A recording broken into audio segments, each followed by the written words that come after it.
Ils sont venus de toute la région leur dire au revoir une dernière fois.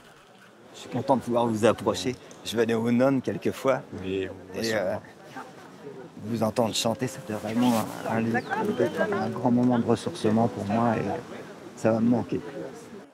Des centaines de fidèles, tous présents pour remercier les 14 derniers frères de l'abbaye de Bellefontaine avant leur départ.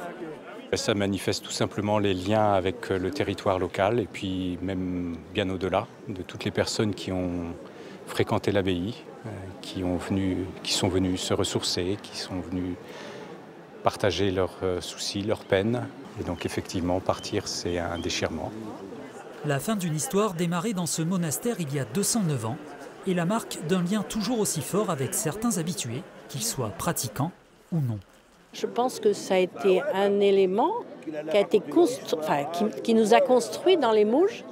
C'est d'apprendre, ils ont toujours été progressistes, ouverts et à l'écoute de tout le monde. Moi, ce qui me touchait ici, c'est que je retrouvais le sens de l'évangile, le sens de la prière et de l'action. Devenus trop âgés pour gérer un domaine de 120 hectares, leur départ était devenu inévitable dans un lieu d'histoire daté du XIe siècle, connu pour sa production de pommes et de kiwis vendus au magasin, mais surtout apprécié pour l'ouverture d'esprit des moines, considérés comme progressistes. Dès l'été prochain, des moines bénédictins de l'abbaye du Barou, jugés plus traditionnalistes, devraient arriver et prendre la relève. Assez vite, j'ai été contacté par les frères du Barou, les frères bénédictins, et qui ont une communauté qui, elle, est assez florissante. Ils sont 65 moines actuellement.